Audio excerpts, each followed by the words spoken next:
Big pass மூலமாக பலருக்கும் favourite ஆனவர் தான் பிரதீப் ஆண்டனி. இவருக்கு கடந்த சில மாதங்களுக்கு முன்னாடி தான் அவரோட ரொம்ப நாள் லவ்வர் கூட என்கேஜ்மெண்ட் ஆகியிருந்தது. அதுக்கப்புறமா அவரோட மேரேஜை பற்றியும் என்கேஜ்மெண்ட்டை பற்றியும் எந்த இடத்துலையும் பேசாமல் சைலண்ட்டாகவே இருந்துட்டு வந்தார். இந்த நிலையில் ஃபேன்ஸ் பலருமே உங்களுக்கு நடக்க இருக்க மேரேஜ் கேன்சல் ஆயிடுச்சுன்னு கேள்விப்பட்டோம், உங்களுக்கு மேரேஜ் நடக்குமா நடக்காதா அப்படின்ற மாதிரி பலருமே நிறைய கேள்விகளை கேட்டுட்டு வந்தாங்க.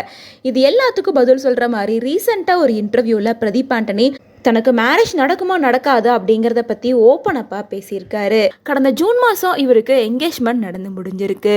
மேலும் தன்னோட ரொம்ப நாள் லவ்வரை தான் நான் என்கேஜ்மெண்ட் பண்ணியிருக்கேன் அப்படின்னும், எனக்கெல்லாம் இது நடக்காது, ஆனால் என்னையும் நம்பி பொண்ணு தராங்க, கடைசியாக 90s கிட் சாதனையில் இதுவும் இடம்பெறும் அப்படின்னு அவருக்கு சீக்கிரமாகவே மேரேஜ் ஆக போகுது அப்படிங்கிற விஷயத்த சொல்லியிருந்தாரு. என்கேஜ்மெண்ட் நடந்து முடிஞ்சு கிட்டத்தட்ட 3-4 மாதம் ஆனதுக்கு அப்புறமாவும் இப்போ வரைக்கும் அவரோட மேரேஜ் பற்றின எந்த ஒரு அப்டேட்டும் வரல. இதனால் இவருக்கு நடக்க இருக்க வெட்டிங் கேன்சல் ஆயிடுச்சு அப்படின்ற மாதிரி பலருமே பேசிட்டு வந்தாங்க.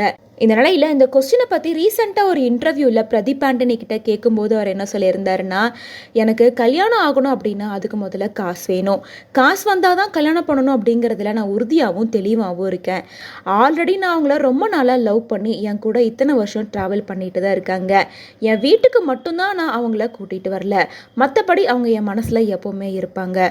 கூடி சீக்கிரமாகவே என்னோட வெட்டிங்கும் நடக்கும் அப்படின்றத சொல்லியிருக்காரு.